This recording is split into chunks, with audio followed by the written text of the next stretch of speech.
Qo'yla, hamma shu trend desa ko'radi, like bosadi, prosmotrlar o'chib ketadi, Instagramda kuchayib ketadi. Lekin ehson video desa, lekin birov ko'rmaydi, birov like bosmaydi. Assalomu alaykum, hammaga xayrli kun. Biz yana Sodiq akaniga keldik. Qishlarimiz kecha qo'ldan kelgancha terdik. Endi bu sekin terganimizning sababi bir o'zim ishlayapman. Sababi shu ustaga pulimiz yetmaydi. Ustaga pulimiz yetmaganligi sababi bir o'zim teryapman, chizib teriladi. Ko'chadan o'tgan, qaytgan odamlar uchun chiroyli ko'rinish uchun chizib chiroyli qilib teraylik deyapmiz. Ehson qilmoqchi bo'lganlar, ehson qilinglar. Chunki sal pulimiz o'zi oxiri ko'rinib qoldi.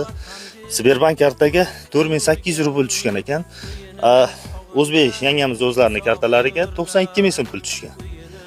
Agarda davay gazlaymiz desanglar, shu sizlardan mana shu kaletka darvoza uchun yana pul kerak. Hozir o'zi yangi kartadagi pul tugadi. Bu ham yana ozgina g'ish kerak, unga ham pul kerak. Darvozani qo'yishimiz uchun unga ham pul kerak. Imkon qadar kim qo'lidan kelgancha o'zbekistonliklar 5 ming, 10 ming farqi yo'q. Kim qo'lidan kelsa, qo'lidan kelgancha pulni taylaylar.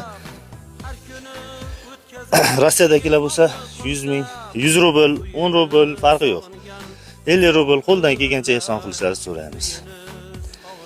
Nima, Sodiq aka, nima deysiz obunachilar? Salom aytingchi. Salomat bo'lsin. Chiroyli chiqyaptimi qishlar? Ha, chiqyapti. Nima deyapti kecha? 2 soatda ter ekan deyapti-sizmi? U bilan buni farqi bor ekanmi? Shu chiroyli qilib terib beradi ham aka. Bu nima deydi? Bu yerdan teramiz? Necha ketadi? Endi u yerdan hisob-kitobini olamiz. Hozir menimcha yana 150 tala g'ish kerakmi shu atrofga? Bu yerdan katta-ku. Yo'q, katta emas, kichkina. Qanday bu? Shuncha bu joy, ikkovi bir xil. Yomon ikki olgandan keyin. Ha, shu ikkovi bir xil. Yo'q, katta. Bir xil. Opshi shu 350 turist atrofi hisoblab turibman.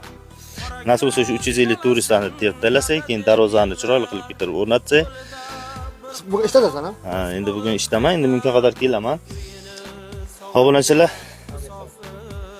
Sodiq akamiz obunachilar hammaga salom deyapti.